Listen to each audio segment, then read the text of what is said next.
At my daughter's wedding, they sat me next to the restroom. "You're too poor to sit with everyone else," whispered the groom.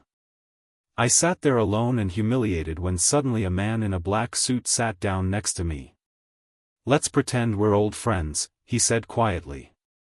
At that moment, my son saw us together, and his face turned pale, as if he had seen a ghost, because this man in a black suit could destroy everything they had hidden me near the toilet. With a single word. Before we continue, please subscribe to the channel and write in the comments what time it is where you are now. "Dad, I need to talk to you about the wedding." Jennifer's voice had that edge I'd learned to recognize over the years, the tone she used when she wanted something. She stood by my kitchen counter, her engagement ring catching the February afternoon light that filtered through my worn curtains. Michael leaned against the door frame behind her, arms crossed, already bored. I sat at my small dining table, hands wrapped around a coffee mug that had gone cold. "Of course, sweetheart. Whatever you need," she exchanged a glance with Michael. Something passed between them. Some silent agreement I wasn't part of. Christopher's family is well, they're used to a certain lifestyle. She touched the edge of my counter, her fingers trailing across the laminate like she was checking for dust. "The wedding's going to be high profile. They'll be business associates, important people." "That's wonderful." I smiled, remembering her as a little girl, twirling in my classroom after school, telling everyone her dad was the smartest person alive. "I'm so happy for you, Jennifer." "Right. Happy. That's good." She walked to the window, her expensive coat, probably $400, maybe more, shifting with each step. "But here's the thing. I need your help. Anything. I need you to adjust how you present yourself." The words landed strange, like they were in the wrong order. "Adjust." Michael stirred from his position by the door. "Come on, Jen. Just say it straight." She turned back to me and her face had that determined set I recognized from when she was 16, arguing for a later curfew. "I need you to pretend you're more successful than you are. Just for the wedding, just for one day." My hands started shaking. I set the mug down carefully. "What are you asking me to do?" "Dad, don't make this harder than it needs to be." She moved back to the table, sat across from me. "Christopher's father owns 3 car dealerships. His mother sits on charity boards. They're going to ask about you, about what you do." "Did whatever." "I was a teacher." My voice came out quiet. "I taught history for 37 years. See, that's exactly what I mean." Michael pushed off from the doorframe his new watch. "At least $300, glinting as he gestured. You say teacher and people think, maybe say you were in education management instead. That's technically true. You manage classrooms, students, curricula." I looked at my son. When had he learned to twist words like that? "It's my wedding day, Dad." Jennifer reached across the table, her hand stopping just short of mine. "My special day. Can't you just do this one thing for me?" One thing, the phrase echoed in my head. I thought about 5 years ago, working double shifts, tutoring kids after school 4 nights a week, canceling my trip to see the Grand Canyon. $35,000 for her graduate tuition at Portland State. She'd hugged me so tight when she got accepted. Told me I was the best father in the world. "I don't understand why you need me to lie." "It's not lying exactly." Michael sat down in the third chair, making himself comfortable like this was a negotiation. "It's just framing things better. You were in education management. You live in Southeast Portland." "That's true. No need to mention it's a studio apartment. You're retired now." "That's completely accurate. After everything I've done for you both." "After everything." Jennifer's voice went sharp. "Dad, that's not fair. We're grateful for everything. That's why I'm asking you to do this." If you really love me, you'll help me fit in with Christopher's family. You'll make this easier, not harder. I stared at her. The light through the window lit up one side of her face, left the other in shadow. I tried to find the little girl who used to wait for me outside my classroom, who'd grab my hand and tell me about her day. She wasn't there anymore.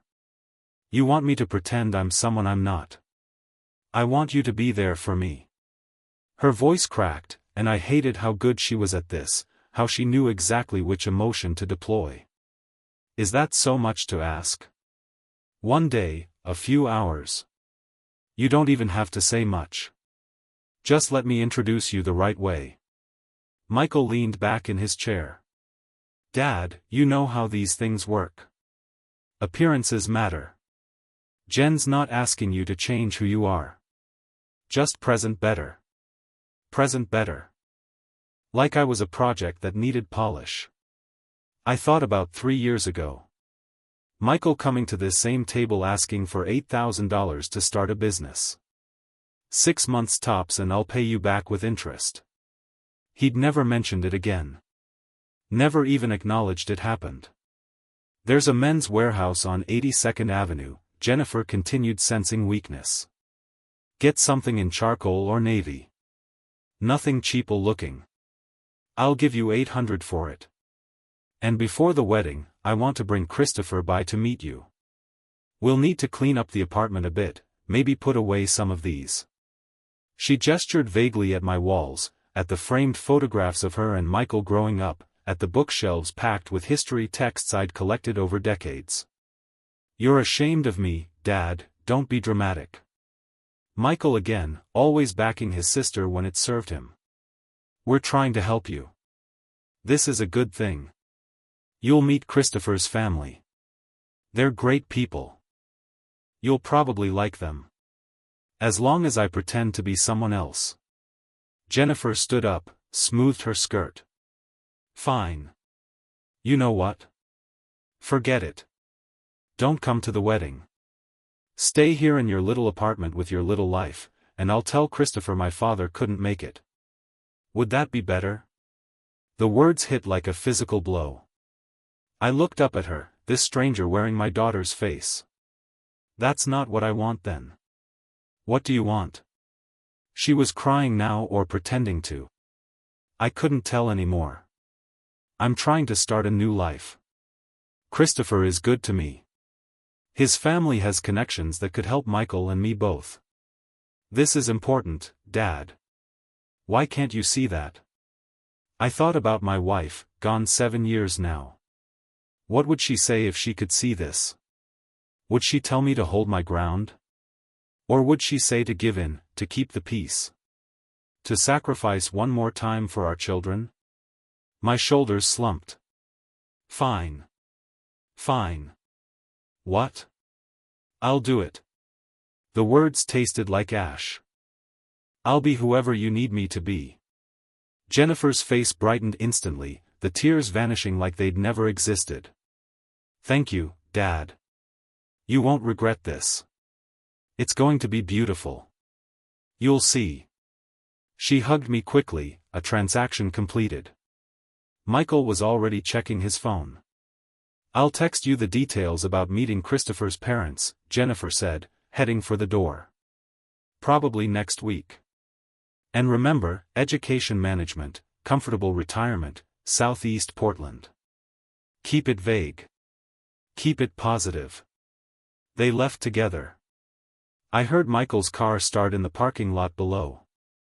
I walked to the window, watched them drive away in his new sedan, something German, probably cost more than I made in a year of teaching. The apartment felt emptier than it had before they arrived. I sat back down at the table. 3 coffee mugs sat there, mine barely touched, theirs drained. I stared at them for a long time, trying to understand how I'd raised 2 people who looked at me and saw something that needed to be hidden. The light was fading by the time I could move again.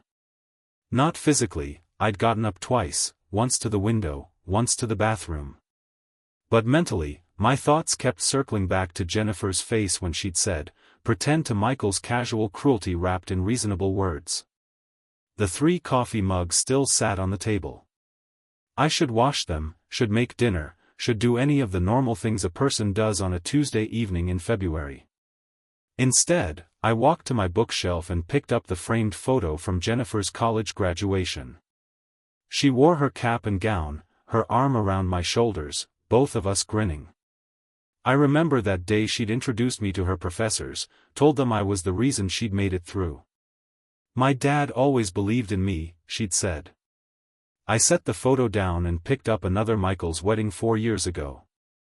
I'd taken out a personal loan for that, $12,000 at 8% interest, because he'd said his future in-laws expected a certain standard. I'd believed him then, believed it was an investment in his happiness. The loan took me 2 years to pay off. I moved to my desk, opened my laptop, logged into my bank account. The numbers stared back at me in cold blue text. Checking account tab, savings account $15,000. That savings represented everything. My entire safety net accumulated over 7 years of careful retirement living. My pension came in at $2,800 a month. Rent took $1,400. Utilities, groceries, basics. It all added up fast. I wasn't poor, not exactly, but I wasn't comfortable either. $800 for a suit. More than a quarter of 1 month's income. I clicked through to Men's Warehouse, looked at the rental options. Charcoal or navy, Jennifer had said nothing cheapo looking. The irony wasn't lost on me. Spending money I didn't have to look like I had money I didn't have. My phone sat on the desk beside the laptop. I picked it up, opened my messages, started typing to Jennifer. "I've been thinking about what you asked." I deleted it. Started again. "Can we talk about this more?" I'm not sure." Deleted that, too. What would I say? That it hurt? She knew it hurt? That it was wrong? She didn't care. That I'd spent my entire adult life teaching my children, to be honest, to value character over appearance. And now they wanted me to perform the opposite. I set the phone down. 7 years ago, when my wife died, I'd held Jennifer as she cried. She'd been 25, still finding her way. "I don't know how to do this without Mom," she'd whispered. I'd told her we'd figure it out together, that I'd always be there for her. I'd meant it.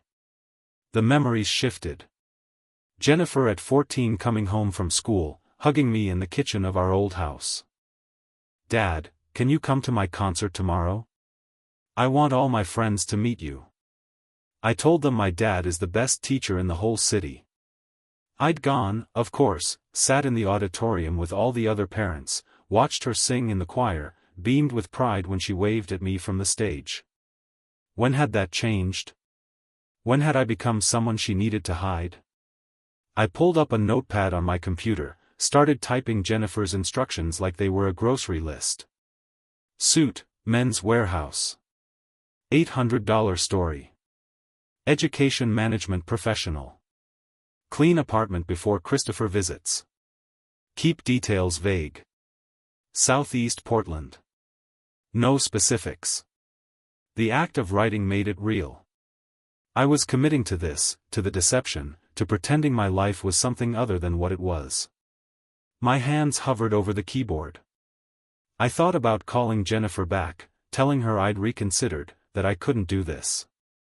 But then what? She'd meant what she said. If I refused, I wouldn't be at the wedding. I'd lose her completely. Was that worse than losing myself? I closed the laptop. Walked back to the living room. My apartment wasn't large, 700 square feet of modest living. The couch was old but clean. The curtains were faded but functional.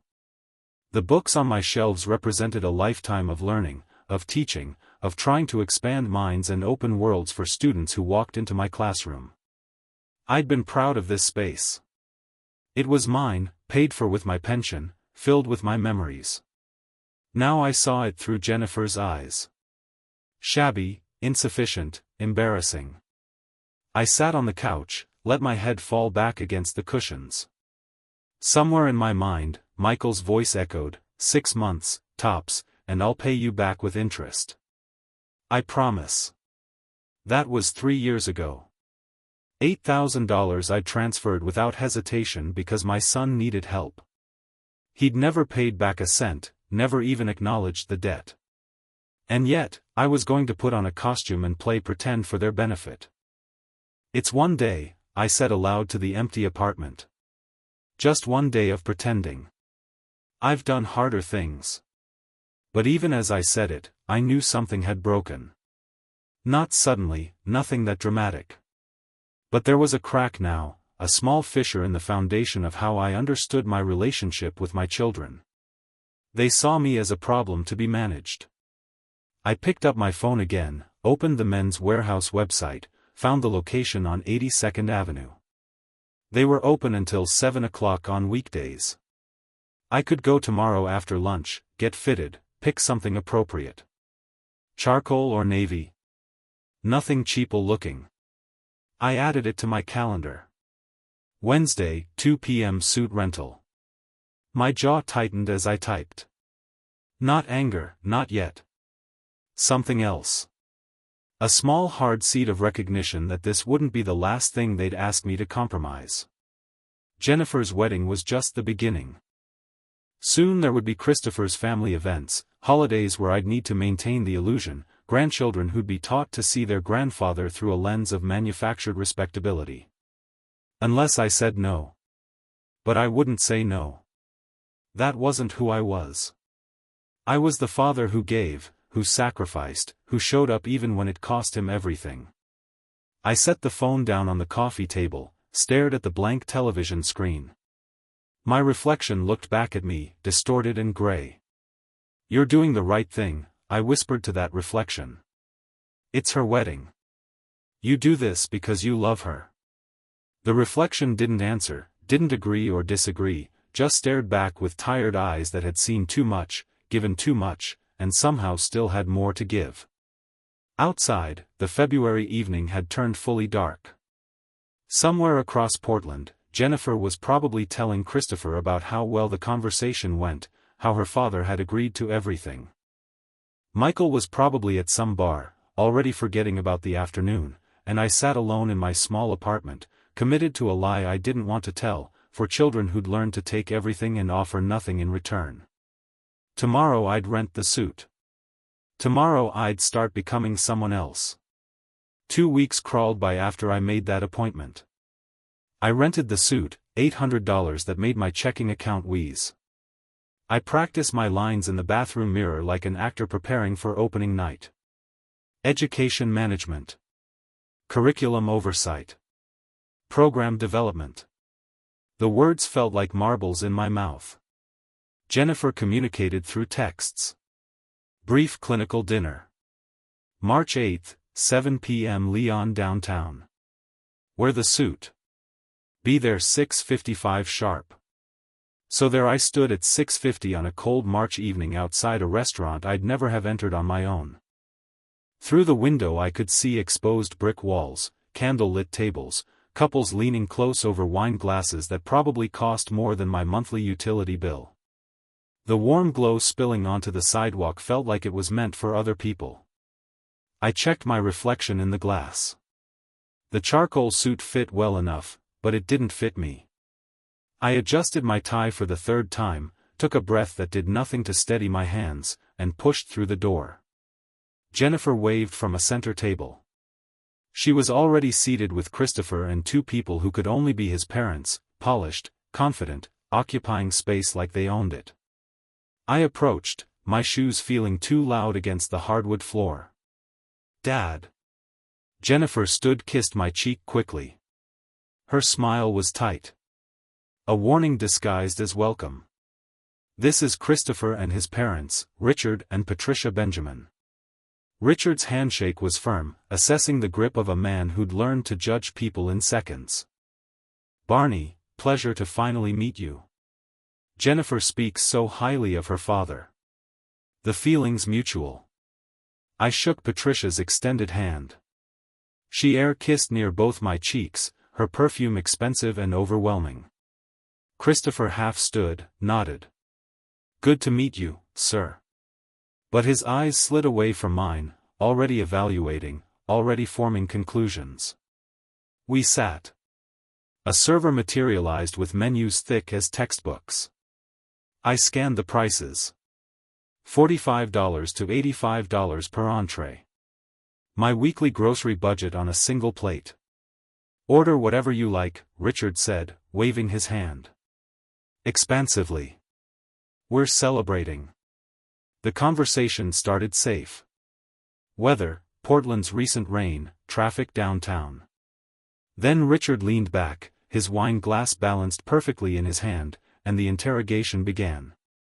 "So, Barney, Jennifer mentioned you had quite the career in education. Tell us about that." I'd rehearsed this. I had my lines. "I spent my career in education management, curriculum development, program oversight, working with teachers to improve student outcomes." Technically true, deliberately vague. "Fascinating," Patricia said, though her tone suggested otherwise. "And where are you living these days?" Jennifer mentioned Southeast Portland. "That area has seen quite the boom. Property values must be impressive."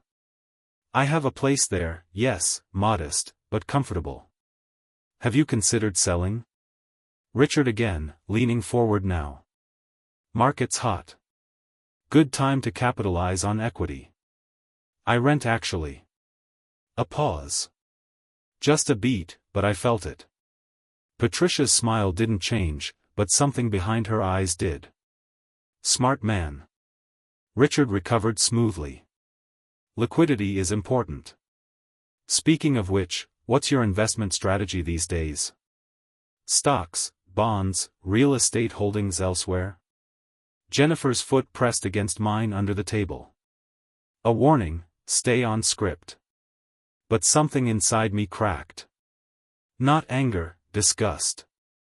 Overwhelming, stomach-turning disgust at the performance, at the careful lies, at pretending my life was anything other than what it was. I set down my fork. "I need to be honest." My voice came out calm. The teacher voice I'd used for 37 years when a student needed to hear truth. "There's been a misunderstanding. I wasn't in education management. I was a high school history teacher. I don't have investment portfolios or property holdings. What I earned, I spent on my children, on making sure they had opportunities one never did." Silence dropped like a stage curtain. Richard's expression went carefully neutral. Patricia's lips pressed into a thin line. Christopher's jaw tightened visibly. Jennifer's face drained of color, her knuckles white around her napkin. "Well," Patricia's voice could have frosted glass. "That's certainly admirable." "Very noble," Richard added, but the word came out like an insult. The conversation lurched forward, but everything had changed. They spoke around me now, directing questions to Jennifer, discussing topics I couldn't contribute to. Patricia asked about honeymoon destinations. Christopher showed photos of houses on his phone. Their future home, he called it, though I'd later learn it was rented at $3,500 a month. Richard mentioned his 3 thriving car wash locations and their expansion plans. The subtext was clear. "We have wealth. We are successful. You are not." I sat through 4 courses I couldn't taste. Seared duck, roasted vegetables arranged like art, a chocolate dessert that probably took hours to prepare. Each bite was ash. When Richard paid the check, not offering to split it, not asking for my contribution, I felt the full weight of my irrelevance. In the parking lot behind the restaurant, cold air bit through the suit jacket. Jennifer walked ahead quickly, her heels clicking sharp against the pavement. I followed. Christopher and his parents had already driven away. She spun on me, and her face was something I'd never seen before. Rage. Pure undiluted rage. "You ruined everything." Her voice shook. "Why? Why couldn't you just keep quiet?" Just sit there and nod and let them think. Think what? That I'm someone I'm not? Yes. She was crying now, but not from sadness, from frustration, from shame. Is that so impossible? One dinner, Dad. A few hours of pretending. But no, you had to be honest. You had to embarrass me in front of Christopher's family. I'm not ashamed of what I am, Jennifer. Well, maybe you should be. The words came out like a slap. Maybe if you'd cared more about success and less about being noble, we wouldn't be in this situation. Maybe if you'd saved money instead of throwing it away on us, you'd have something to show for your life. I stood there, hands in the pockets of the rented suit, letting her words hit me. What could I say? That I'd worked 2 jobs to pay her tuition, that I'd cancelled vacations, eaten cheap food, worn old clothes so she could have new ones. She knew all that. She just didn't care. I'm sorry, I said quietly. I tried. Not hard enough.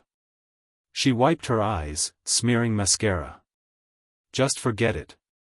I need to go. She got in her car, something new, something German I didn't recognize, and drove away without looking back. I stood alone in the parking lot for a long time. Other diners came and went around me, couples laughing, groups chatting. No one noticed the old man in the rented suit, standing perfectly still while his world collapsed.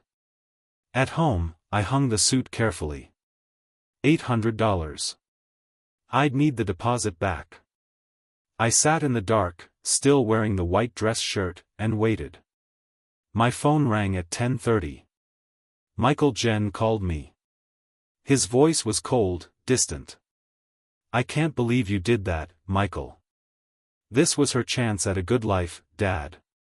Christopher's family has money, connections. She could have had everything. And you sabotaged it because of your pride. It wasn't pride. It was save it. A pause. Just try not to ruin the actual wedding, too. The line went dead. I sat there holding the phone, staring at the blank screen. Outside, Portland went on with its evening. Cars passing, sirens in the distance, life continuing for people whose children didn't despise them. The suit hung on my bedroom door, a costume for a performance that had failed. Tomorrow I'd return it, get my deposit back, resume my small life in my small apartment. But something had changed. Not in them, in me. A question formed in my mind, quiet but insistent. Why was I still trying to please people who saw me as a burden? I didn't have an answer yet. The silence that followed the dinner was deafening. I called Jennifer the next morning. She answered on the 5th ring. I can't talk right now. Click. I texted an apology, though for what? I still wasn't sure. For being honest, for existing. No response. 3 days later, I tried again. Honey, I'm sorry about the dinner. Can we talk? Hours passed, then too busy with wedding prep, I stopped trying. March became a study in absence. My phone sat on the kitchen counter like an artifact from a dead civilization. I picked it up compulsively, checked for messages that never came, set it back down. Jennifer's texts, when they arrived, were purely logistical. Wedding, April 18th. The Nines Hotel downtown, 200 guests. Ceremony 4 p.m. Reception 6 p.m. No, I love you. No, hope you can make it. Just coordinates for an event I was obligated to attend. I asked about the dress code. She replied, formal. I offered money. Anything, even $1,000 from my savings. Everything is paid for by the Benjamin family. Just show up. Just show up. As if that was all I was good for. Michael's silence ran parallel. I called twice. Both calls went to voicemail. Just checking in, son. Love you. No response for a week. Then a text. Busy with work. See you at wedding. They'd coordinated. My children, who used to argue about everything, had found common ground in freezing me out. The apartment became both prison and sanctuary. I walked circuits through rooms that suddenly felt too small and too empty simultaneously. Past the refrigerator where Jennifer's childhood artwork still clung to the door. Finger paintings from 28 years ago faded and curling. Past the shelf holding Michael's Little League trophy. I'd coached his team for 3 years, giving up my Saturday mornings. I pulled out photo albums I hadn't opened in months. Jennifer's high school graduation. She'd been valedictorian.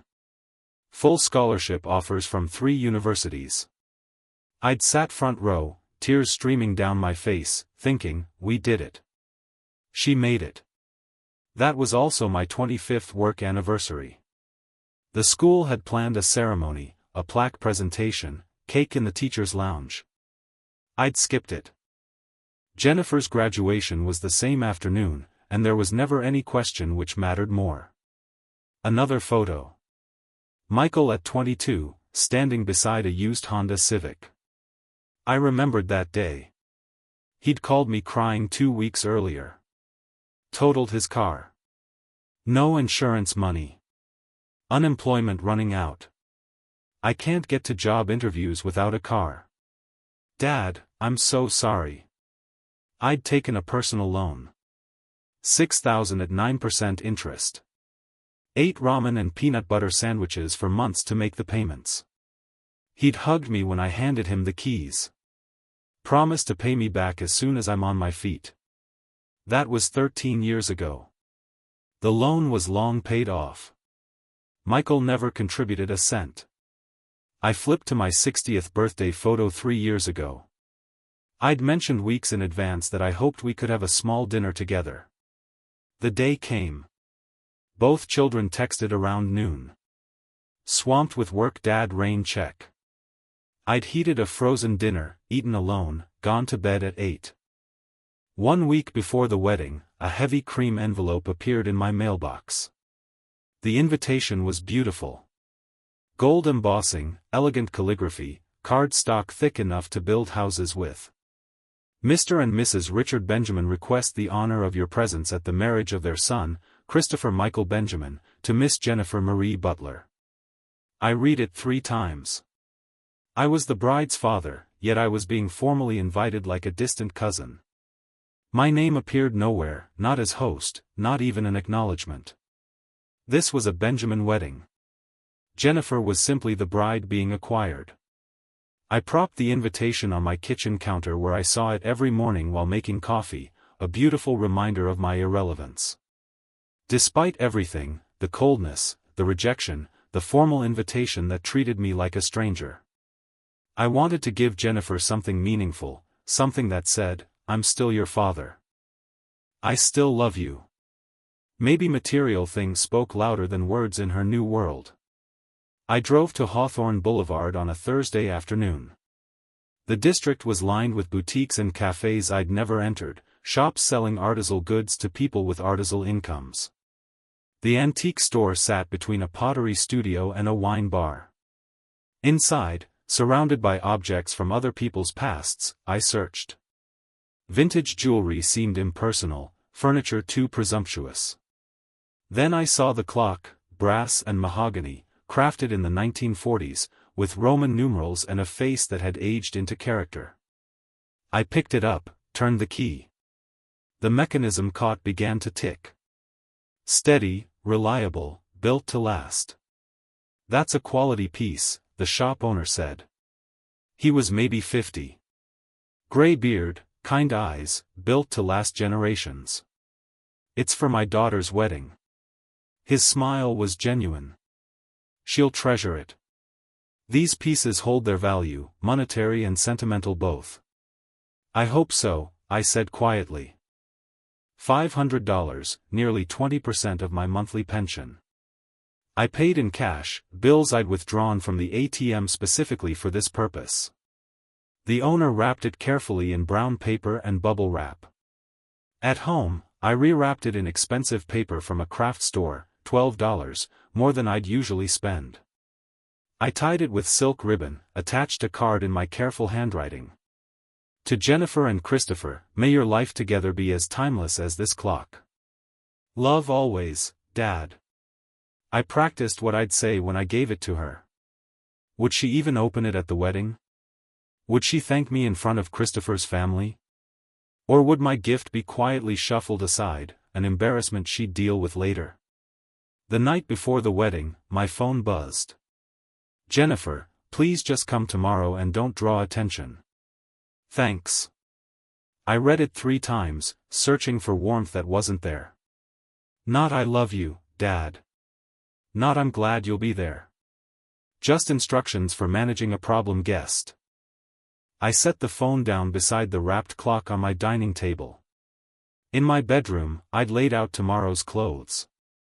The same suit from the dinner. I'd rented it again. Another $800 I couldn't afford. Polished shoes, conservative tie. Everything was ready. I was ready. But for what? To be tolerated, to be managed. To sit quietly in whatever corner they'd assign me, and watch my daughter marry into a family that measured worth in bank statements. I turned off the lights, climbed into bed, but sleep wouldn't come. The clock in the living room, my old wall clock, not the gift, ticked through the darkness. Each second was one closer to tomorrow, to an event that filled me with dread rather than joy. Through my bedroom window, moonlight touched the wrapped gift on the table. $500 of hope that maybe somehow she still loved me underneath the shame. I closed my eyes and waited for morning. The wedding day arrived with gray Portland skies that matched my mood perfectly. I woke at 6, though I'd barely slept. My older charcoal suit hung on the closet door, not rented this time, just pressed and presentable despite its age. I spent an hour on preparation, polished my shoes until they gleamed, at least from a distance. Tied my tie 3 times before it sat right. Checked my reflection with the critical eye of someone who knows judgment is coming. The wrapped clock sat in its gift bag by the door. $500 of hope. I drove downtown, parked in the Nines Hotel garage. $25 for the day. I noted it mentally, another expense I couldn't quite afford, but would pay anyway. The elevator rose to the event floor. The doors opened onto opulence I'd only seen in magazines. White orchids in crystal vases, chandeliers catching light like frozen waterfalls, champagne flowing on silver trays carried by servers in crisp uniforms. 200 guests in designer clothes moved through the space with the casual confidence of people who belonged. I tightened my grip on the gift bag and stepped into the reception area. Near the ballroom entrance stood an ornate seating chart, gilded frame, elegant calligraphy listing names, and table assignments. I approached, running my finger down the alphabetical listing. Butler, Barney, table 18. My stomach dropped. Through the open ballroom doors, I could see table 18 in the far back corner, 3 meters from the restroom doors, poorly lit compared to the front tables, bathed in chandelier glow. Tables 1 through 6 near the head table were clearly reserved for family and VIPs. I could read the place cards from here. Table 5 listed Michael and Amanda Butler. My own son sat 15 tables closer to his sister than I did. I walked through the ballroom, weaving between tables already set with crystal and gold-rimmed china. Nobody acknowledged me. Guests clustered in groups, laughing, raising champagne flutes. I was invisible, a background figure in someone else's celebration. At table 18, I found my place card. Mr. Barney Butler, in elegant script. The other names at the table meant nothing. Strangers, distant Benjamin family acquaintances based on the surnames. No family, no friends. I sat, placed the gift bag carefully under my chair, out of sight. What was the point of displaying a gesture no one would notice? From my corner, I watched the room's dynamics unfold. The head sparkled with attention. Richard and Patricia Benjamin held court near the bar, surrounded by admirers. Christopher moved through the crowd in his designer tuxedo, shaking hands, accepting congratulations. Michael stood with a champagne flute, laughing at something Richard said, clinking glasses like they were old friends.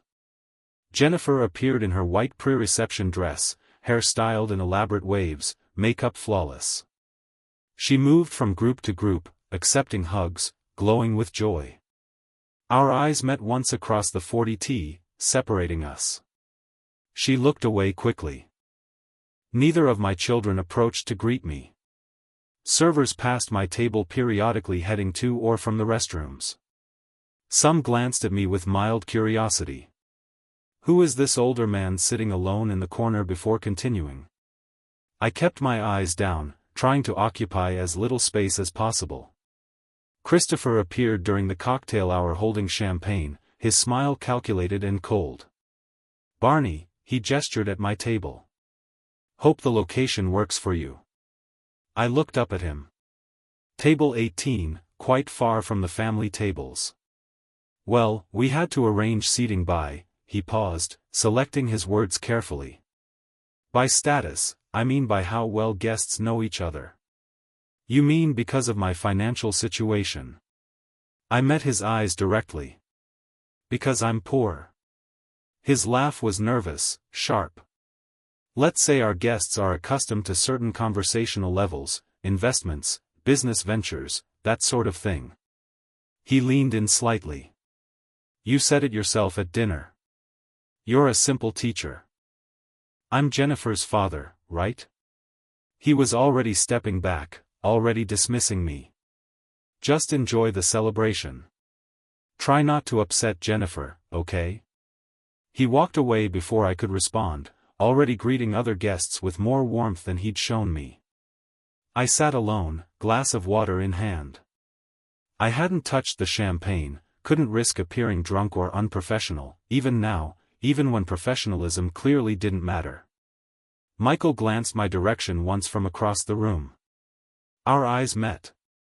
He looked away, took a drink, continued his conversation with Richard Benjamin. Amanda, his wife, chatted animatedly with Patricia near the head table. Even she'd been absorbed into the Benjamin family circle while I sat in exile. A server refilled my water glass. Can I get you anything else, sir? No, thank you. This is fine. She smiled kindly. Let me know if you need anything. It's a beautiful wedding. Yes, beautiful. She moved on, and I realized that was my warmest interaction of the evening. Two guests passed my table, heading to the restrooms, their conversation carrying back to me. Who's that man sitting alone back there? Not sure. Maybe a distant relative. Poor soul looks lonely. They didn't know I could hear them. Maybe they didn't care. I looked at my hands on the table, weathered, veined, the hands of a 63-year-old man who'd spent his life giving everything to children who'd grown into strangers. $500 for a clock they'd probably never wind. $35,000 for graduate school Jennifer never mentioned anymore. $800 for a suit rental so I could pretend to be someone else at a dinner that ended in humiliation. How much did it cost to be worth a decent seat at your own daughter's wedding? More than I'd ever have. The ballroom began to fill as the ceremony approached. Guests moved to their assigned tables, adjusting chairs settling in. The head table remained empty. The wedding party would enter after the ceremony, but the prime tables filled with laughter and conversation. Table 18 remained mostly empty except for me. I sat there holding my water glass, watching my children at the front of the room. They were part of a different world now, a world where I was an embarrassment to be hidden, a problem to be managed, an obstacle between guests and their destinations. Then I heard a chair scraped beside me. Someone was sitting down. I looked up, expecting another stranger assigned to my exile, another person who'd spend the evening wishing they'd been seated anywhere else. Instead, I saw a man approximately my age settling into the adjacent chair. Expensive black suit, kind eyes, a warm smile that seemed genuine in a room full of calculated expressions. "This seat taken?" he asked. Mind if I pretend we're old friends? This corner looks too lonely for a celebration. I stared at the stranger, startled. Throughout the entire evening, no one had voluntarily approached me. I gestured at the empty chair. Though I should warn you, this isn't exactly the prestigious section. He settled in, placed his glass on the table. Expensive whiskey, I noticed, not champagne. His suit whispered wealth rather than shouted it. Something about his face seemed familiar. Have we met? He studied me closely. You look familiar. I looked at him more carefully, the shape of his face, the way his eyes crinkled when he smiled, the cadence of his voice. Recognition hit like electricity. Robert. Robert Thomas from Portland State. His face lit up. Barney Butler. I can't believe it. How long has it been? 20 years at least since you moved to Seattle. Closer to 22.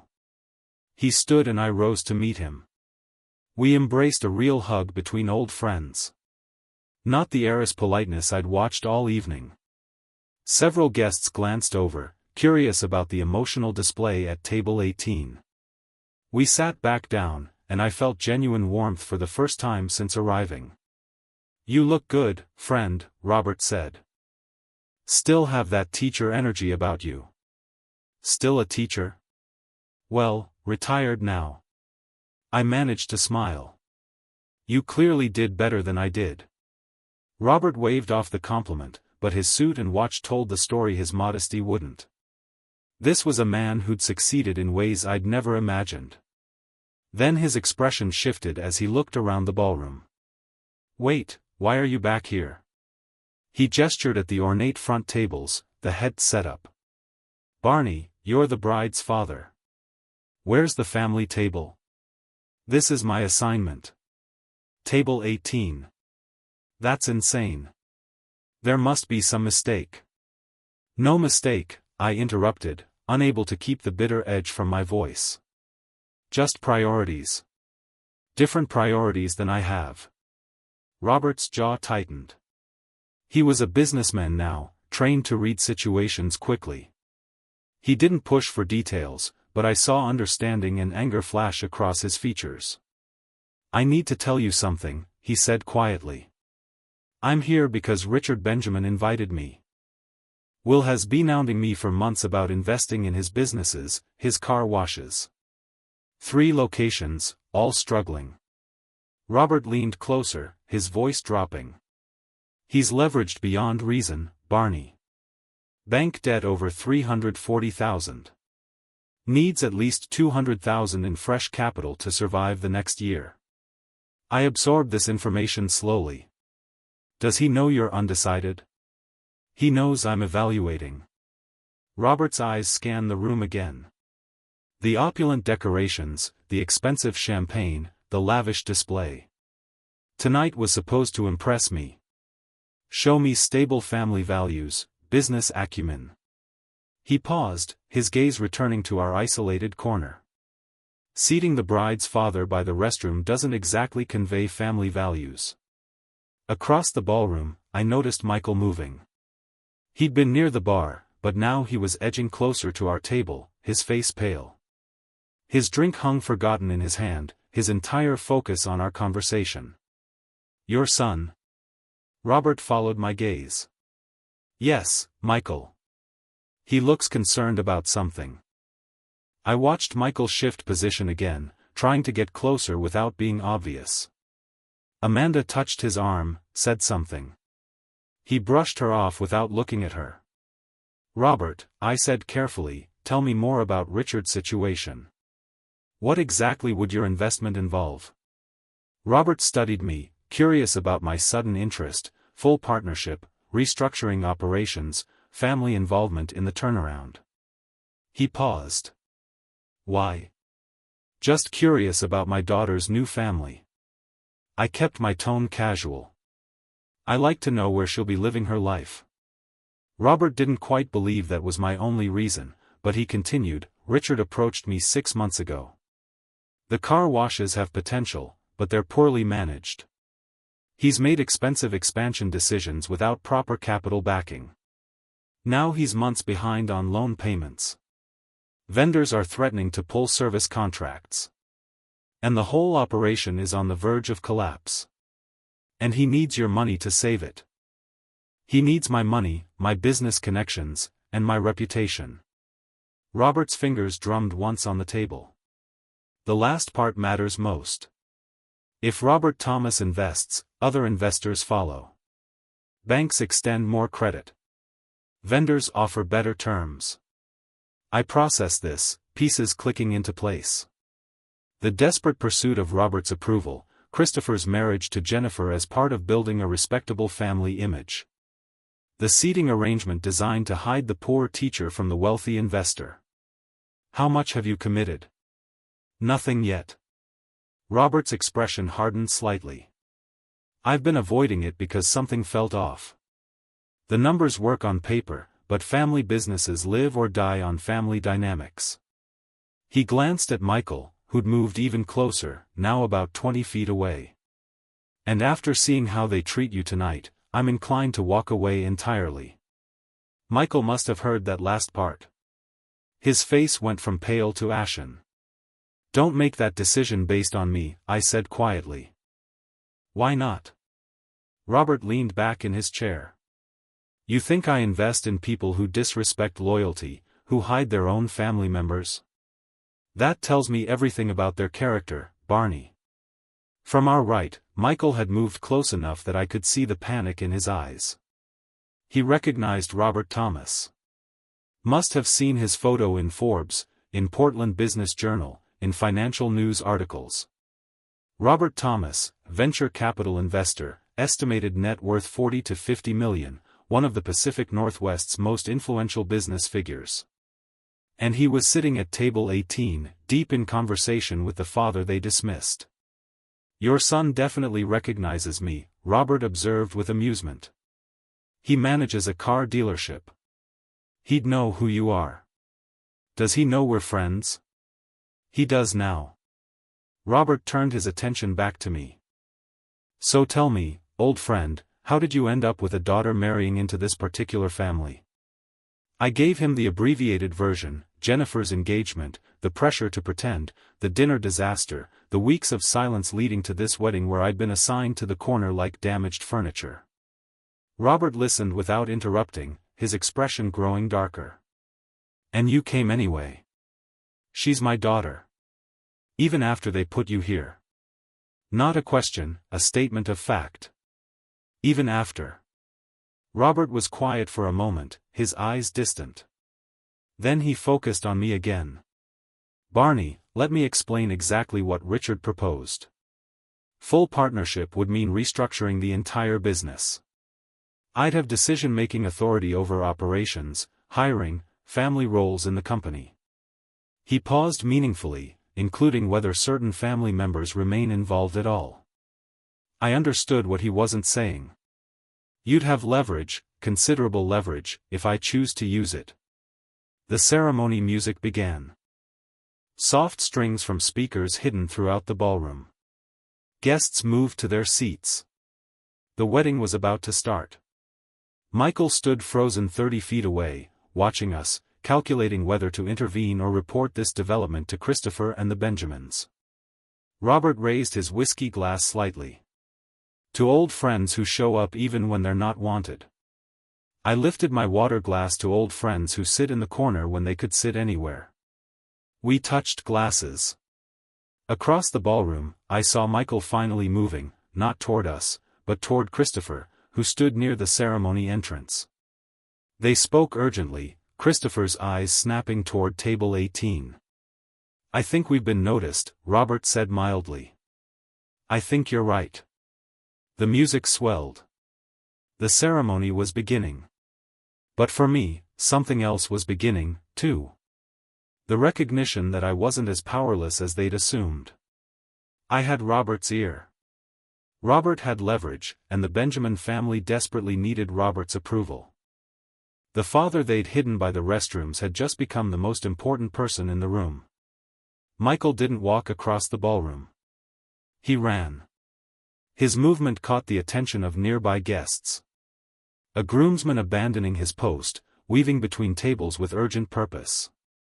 I watched from table 18 as he found Christopher near the ceremony entrance, grabbed his arm, pulled him aside. Even from 40 feet away, I could see Michael's lips moving rapidly, his hand gesturing back toward our table. Christopher's face drained of color. "Your son seems distressed," Robert observed mildly. "He just figured out who you are." "Ah."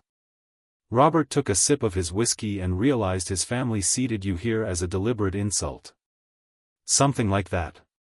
Jennifer joined them, her white dress rustling as Michael pulled her into their urgent huddle. Christopher spoke rapidly, gesturing. Jennifer's confusion shifted to horror as understanding dawned. All three looked toward table 18. "Here comes the cavalry," Robert said. "But it wasn't my children who arrived first." Richard Benjamin approached with his business smile firmly in place, confident stride carrying him across the ballroom. He had one hand extended toward Robert before he noticed who Robert was sitting with. His steps faltered. The smile stayed fixed, but his eyes widened fractionally. "Robert, so glad you could make it." He recovered smoothly, continuing forward. "But why are you sitting back here instead of at?" He trailed off, looking at me with barely concealed dismay. "You two know each other?" Robert stood, shook Richard's hand with less warmth than politeness required. "Know each other? Richard, Barney, and I are best friends. Have been for nearly 40 years. College roommates, actually." The words carried clearly. Nearby guests turned to look. Richard laughed nervously. "How wonderful. I had no idea you and Barney were that you." He couldn't finish the sentence. "That we were close." Robert's tone had an edge. "Very close. He's one of the most honest, principled people I've ever met."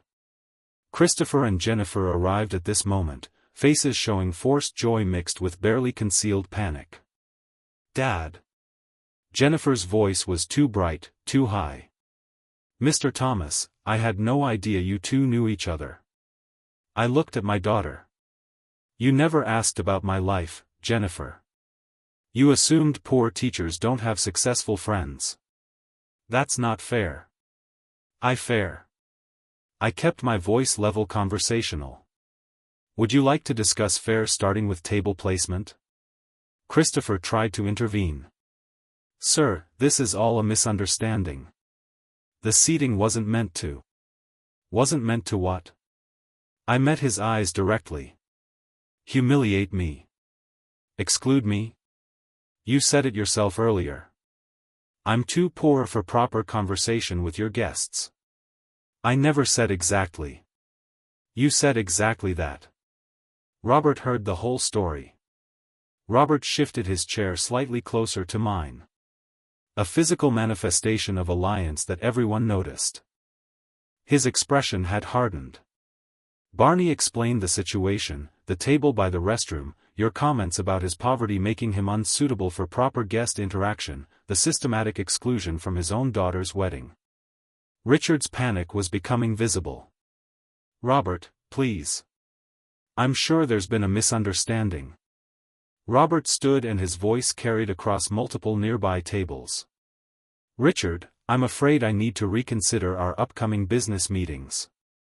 A man who doesn't respect his future daughter-in-law's father is unlikely to be a reliable business partner.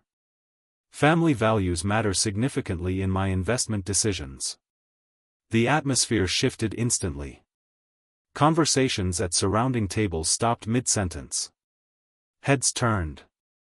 Richard's face went from pale to gray. "Robert, no, please. This was a mistake. A seating error.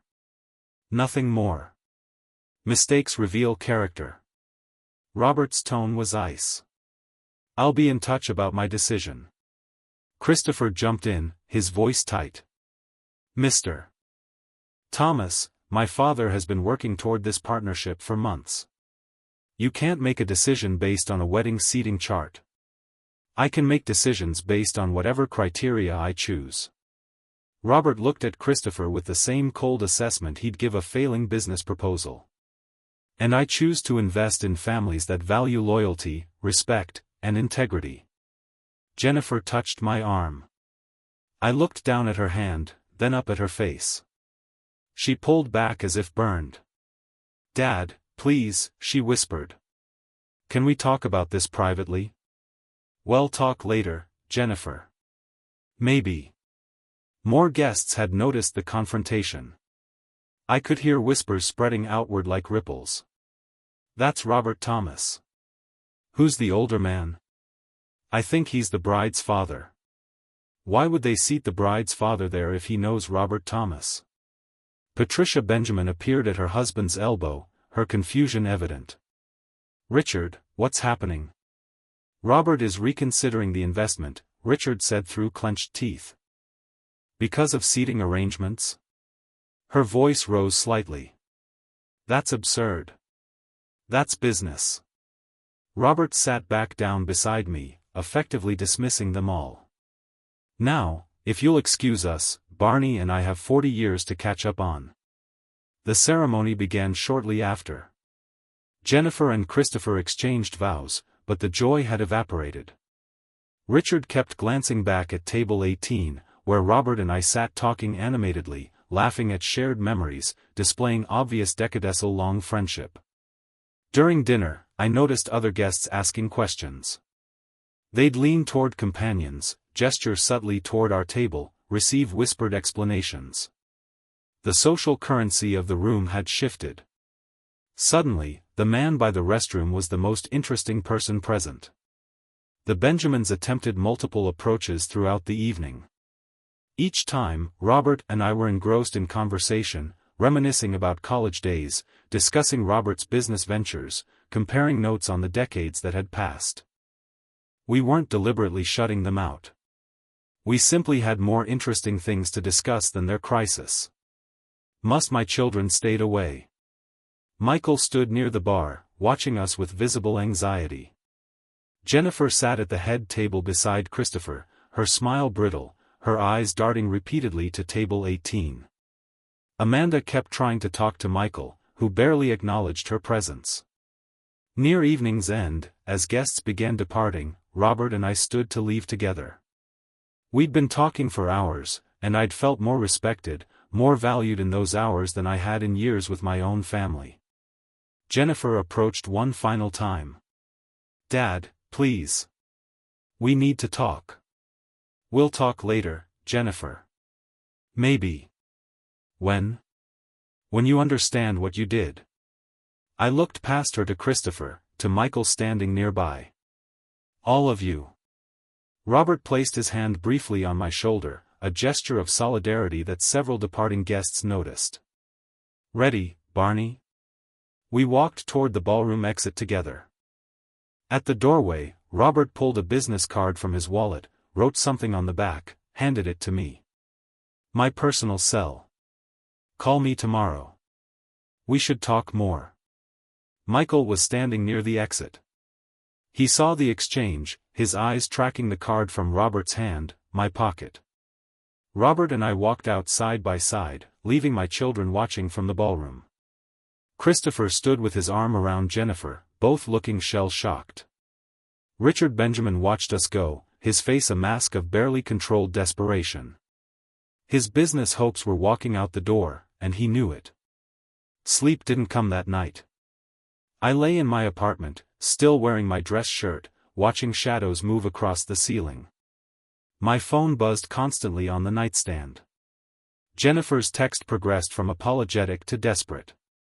"Dad, please answer. We need to talk. I'm so sorry. Christopher's family is really stressed." I didn't respond to any of them. Michael called twice. Voicemail both times. Around 9 the next morning, my phone buzzed with a new name. Robert Thomas. "Coffee today. We should talk. Elite Coffee on Pearl District. 11 a.m. I texted back. "I'll be there." I showered. Dressed in clean jeans and a button-down shirt with my blazer, not trying to impress, just presenting myself with quiet dignity. The man in the mirror looked different than he had yesterday morning, more solid somehow, more present. Elite Coffee occupied a converted warehouse space in the Pearl District. Exposed brick, local art on walls, clientele, and expensive athleisure sipping single-origin pour-overs. I spotted Robert at a corner table, 2 cups already waiting. He stood as I approached, embraced me warmly. "How did you sleep?" "I didn't." "Really?" "Too much to process." We sat. He slid 1 cup across to me. "I've been thinking all night, too. Barney, I'm furious on your behalf." "How can I help? What do you need?" I wrapped my hands around the cup, feeling its warmth. "I don't want revenge. That's not who I am. But I want them to understand, to learn what respect actually means." Robert leaned back, studying me. "Richard Benjamin is desperate. He'll agree to almost anything to secure my investment. We can use that. Use it how conditions requirements that make them experience consequences."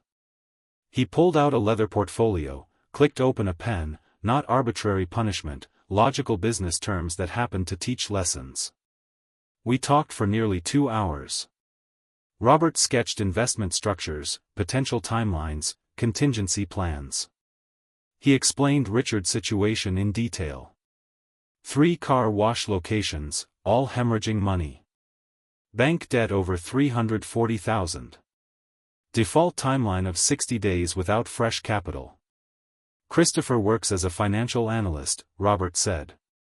"Makes about $120 a year. Lives comfortably while his father's business collapses. And Jennifer benefits from that comfort." "Exactly." Robert tapped his pen on the portfolio. "What if investment terms require Christopher's direct involvement? Family businesses need family commitment. He'd have to quit his current job, work in the car washes. Manager salary would be what, $65,000, maybe $70, nearly half his current income. Nearly half. Plus, I'd require operational cost optimization, which means the family downsizes from their expensive West Hills home. Move somewhere more modest." I processed this. "They'd hate that. They'd experience what you've experienced. Financial pressure, diminishment, loss of status." Robert met my eyes. "Is that revenge or consequences?" "Consequences," I said slowly. "Natural results of poor business decisions." "Exactly. And one more condition." Robert's expression hardened. "A formal public apology to you at a family meeting. For the record, you think Richard will agree? He has no choice. Without my $200,000, he's bankrupt in 2 months." Robert mentioned something else then, a charitable foundation. He was considering supporting retired educators who'd sacrificed financially for their profession. "You'd be perfect as a consultant. $5,000 a month for legitimate work. You have 37 years of education experience. That expertise has value." "Robert, I can't accept charity. It's not charity. It's employment." He leaned forward. 40 years ago, you lent me $50 when I couldn't make rent. You never asked for it back. Never mentioned it again. That's who you are. Let me return the favor." I thought about it. $5,000 a month would nearly double my pension income. More importantly, it would demonstrate to my children that their father had value and recognition they'd never acknowledged. "All right," I said, "but I work for it. Real consulting, real contribution. Wouldn't have it any other way." 3 days later, I sat in Stephen Parker's law office in Southeast Portland. The attorney listened carefully as I explained what I wanted. A trust fund directing my savings to charitable purposes upon my death, explicitly excluding my children as beneficiaries. "They can contest this," Parker warned. "Claim undue influence or diminished capacity. I'm 63, healthy and clear-headed. Document my reasoning thoroughly. They've treated me as an ATM for decades. No more. Parker took notes. This will hurt them when they eventually learn about it. That's the point. I wrote a check for $3,000, nearly 20% of my remaining savings. My hand was steady. The weeks that followed established a pattern.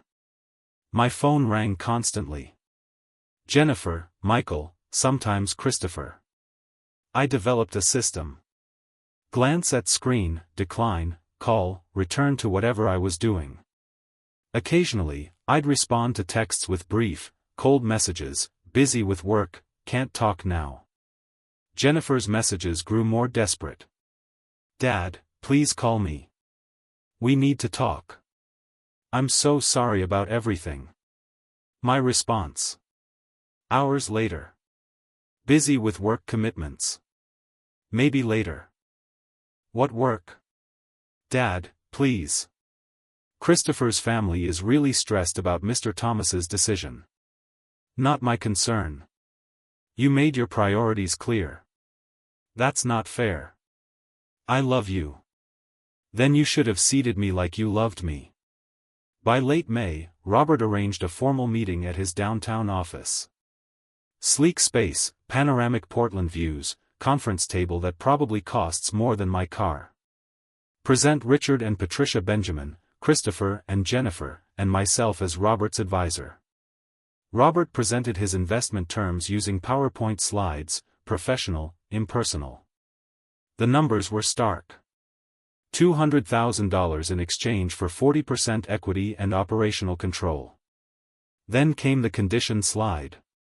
Family involvement is non-negotiable. Robert said Christopher will work directly in operations at market rate for car wash managers. Christopher went pale. Wait, I have to quit my job? Yes, that's a significant pay cut. It's a significant investment. Additionally, cost optimization requires residential downsizing from your current West Hills property to something more financially sustainable. Patricia's voice was sharp. You're dictating where we live. I'm requiring financial responsibility. These are standard terms for distressed business investments. Robert advanced to the next slide. Finally, family accountability requires a formal apology to Mr. Butler for his treatment during the wedding planning and ceremony. Public record witness documented. Jennifer gasped audibly. Richard stared at the projection screen, his jaw working.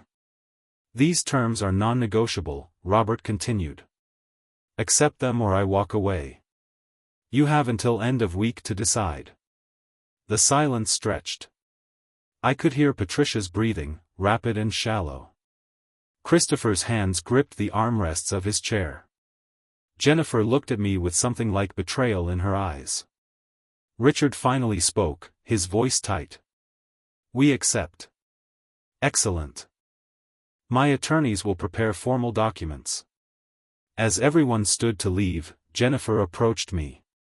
Dad, please. We'll see how you handle these changes, Jennifer. Actions matter more than apologies. I left with Robert, leaving my family to process what accepting these terms would actually mean for their lives. In the parking garage, Robert said quietly. This is just the beginning. The real test comes when they have to follow through. People can agree to anything when desperate. Living up to agreements reveals character. I nodded, knowing the hard part. Watching my children experience consequences was yet to come. Jennifer's text arrived on a Monday morning in early June. Christopher started at the car washes today. This is harder than we expected. I read it over my coffee at my dining table, the same table where I'd sat months ago processing their request to pretend. I didn't respond. The consequences I'd set in motion were playing out now, and I decided to let them unfold without my intervention or comfort. Over the following weeks, updates reached me through various channels. Jennifer's increasingly sparse text messages, occasional conversations with Robert, who tracked the Benjamin business situation as part of his due diligence. Even social media, Jennifer's Instagram, once filled with curated luxury shots, now showed long gaps between posts. Christopher's transition was brutal from what I gathered. Financial analyst to car wash operations manager, climate-controlled office to pressure washers and drainage problems, business casual to getting soaked daily, managing minimum-wage teenagers who didn't show up for shifts. His salary had dropped from $120,000 to $65,000, nearly half his previous income. Jennifer texted me once, "Christopher comes home exhausted every night. He's so angry all the time."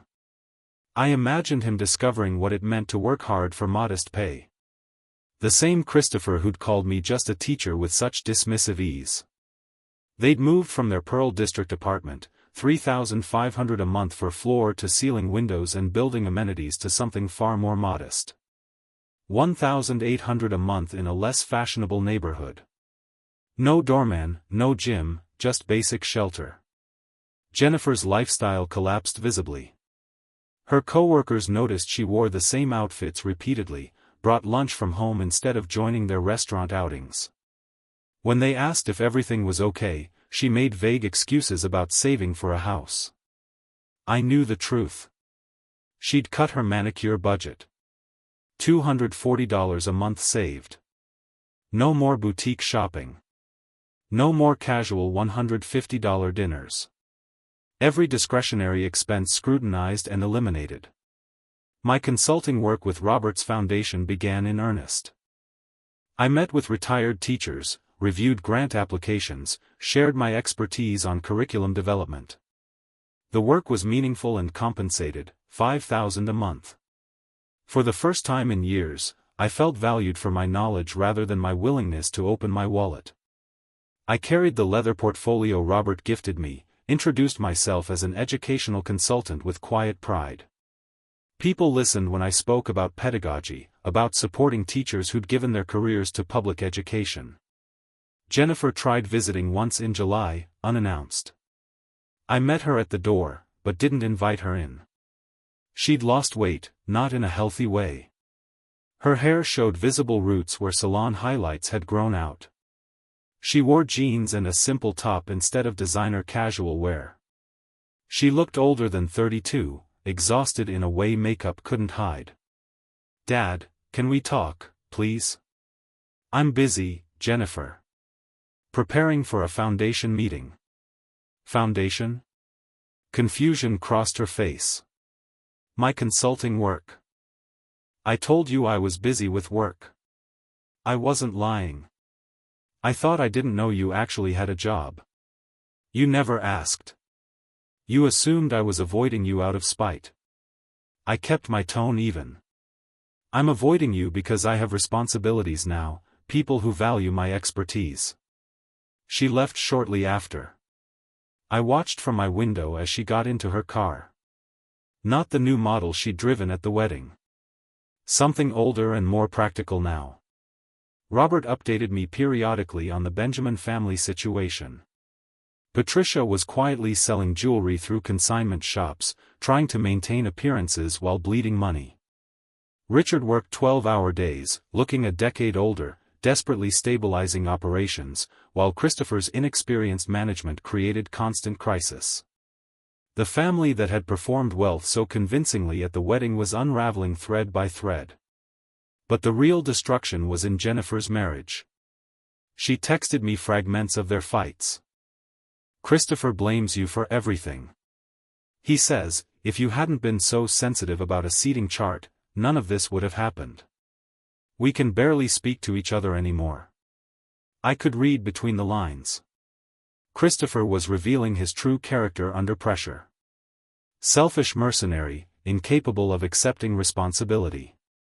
And Jennifer was finally seeing what I'd seen at that first dinner. A man who valued money over people, transactions over relationships. Michael's call came in mid-July. "You cut me out of your will. I'm your son." I put the phone on speaker, pulled out the notes I'd prepared for this conversation. "Yes. And for 35 years, I've been your personal bank. Let me remind you of the math. I don't need a lecture. $8,000 3 years ago for a business that never materialized. $6,000 13 years ago for a car you wrecked through negligence. $12,000 for your wedding borrowed at 8% interest that I paid alone. $35,000 for Jennifer's education. Never one thank you. Never 1 cent repaid. Family helps family.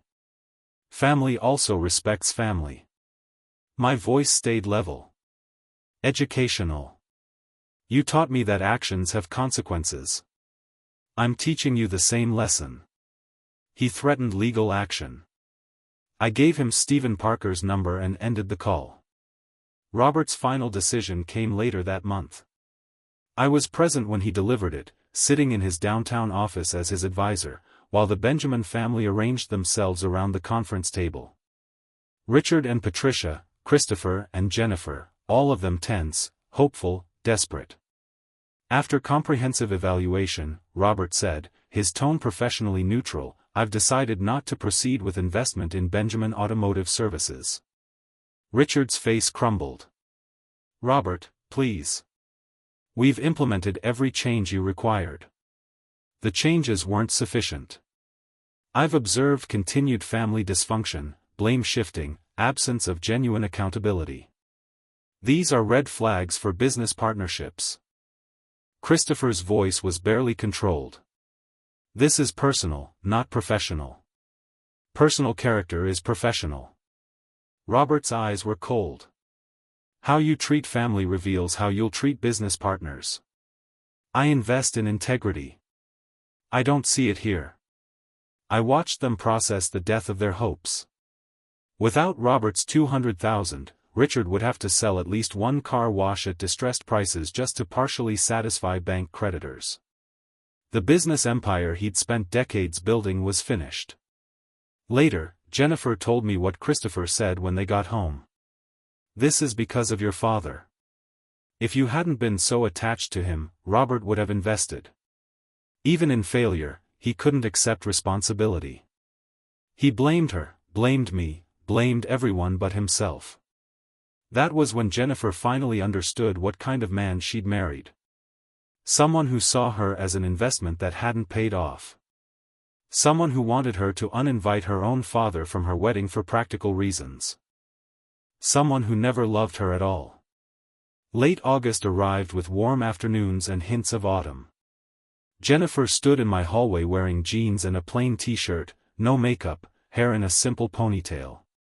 She carried the antique clock I'd given her at the wedding. Now unwrapped. Hi, Dad. Thank you for seeing me. We sat at my dining table. She placed the clock between us, ticking softly. I was ashamed of you, she said, tears flowing. I wanted to belong in Christopher's world so badly that I treated you like an embarrassment. The wedding seating? I approve that. I was a coward. Where's Christopher now? I filed for divorce 3 days ago. He never loved me. He thought I came from wealth. When that illusion crumbled, so did his interest. Michael arrived shortly after, equally humbled. I treated you like a bank. Never paid you back. Never thanked you. I'm ashamed it took losing my inheritance to understand. This wasn't revenge. I told them both. This was education. If we rebuild our relationship, it must be on different terms, honest ones, respectful ones. Whatever it takes, Jennifer said, I'll prove it through actions, not words. By September, the new reality settled. Jennifer started a new job Robert helped arrange. Michael visited weekly. We rebuilt slowly on a foundation of honesty. The Benjamin family sold their car washes to pay debts. Christopher fled to Arizona. I moved to a better apartment, comfortable and safe. One evening, Robert and I sat on my balcony watching the sunset. How are things with Jennifer and Michael? He asked. Slowly improving. Different than before, but better. More honest. My phone buzzed. Jennifer, first day. Thank you for everything, Dad. Then, Michael, need anything for Sunday dinner? I typed back, just bring yourself. For the first time in years, I felt complete peace. Not because everything was perfect, but because my relationships were finally real. My children had learned that dignity couldn't be purchased, that respect had to be earned. They'd learned it the hard way, but they'd learned. And I had learned that standing up for yourself is never the wrong choice. This was justice, quiet satisfaction of being valued for who I was. If you like this story, please like this video, subscribe to the channel, and share your impressions of this story in the comments. To listen to the next story, click on the box on the left. Thank you for watching.